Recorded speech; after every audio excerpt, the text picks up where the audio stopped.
ಕೆಲವು ಕಡೆಯವರು ನಿಮ್ಮ ಇರ್ಫಾನ್ ಮೆಕ್ಯಾನಿಕ್ಕು. ಇದು ಪಲ್ಸರ್ 220F ಗಾಡಿ.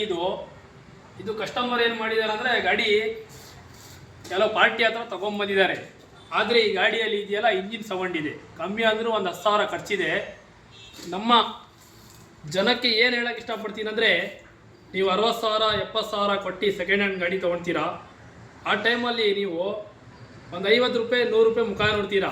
ಅಲ್ಲೇ ಸುತ್ತಮುತ್ತ ನೀವು ಗಾಡಿ ಓಡಿಸೋಕ್ಕೆ ಚೆಕ್ ಮಾಡೋಕ್ಕೆ ತೊಗೊಂಡೋಗ್ತೀರಲ್ಲ, ಆ ಟೈಮಲ್ಲಿ ಮೆಕ್ಯಾನಿಕ್ ಸುತ್ತಮುತ್ತ ಯಾರಾದರೂ ಮೆಕ್ಯಾನಿಕ್ ಇದ್ದರೆ ಮೆಕ್ಯಾನಿಕ್ಗೆ ಗಾಡಿ ತೊಗೊಳ್ಳೋ ಮುಂಚೆ ಒಂದು 10 ನಿಮಿಷ ಹೋಗಿ ಒಂದು 50 ರೂಪಾಯಿ 100 ರೂಪಾಯಿನೋ ಕೊಟ್ಟು ಮೆಕ್ಯಾನಿಕ್ ಚೆಕ್ ಮಾಡಿಸ್ರಿ, ಗಾಡಿಯಲ್ಲಿ ಏನು ಪ್ರಾಬ್ಲಮ್ ಇದೆ ಅಂತ ಚೆಕ್ ಮಾಡಿಸ್ರಿ. ಆವಾಗ ನಿಮಗೆ ಏನಿಗೆ ಎಷ್ಟಿಗೆ ತೊಗೋಬೋದು ಅಂತ ನಿಮಗೆ ಒಂದು ಐಡಿಯಾ ಸಿಗುತ್ತೆ.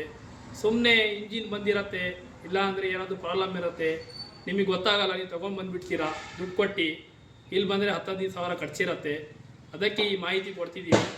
ಇದೇ ಥರ ಇರ್ಫಾನ್ ಮೋಟರ್ ಟ್ರೇಡಿಂಗ್ ಫಾಲೋ ಮಾಡಿರಿ. ಈ ವಿಡಿಯೋಗೆ ಶೇರ್ ಮಾಡಿರಿ. ಜೈ ಹಿಂದ್, ಜೈ ಕರ್ನಾಟಕ.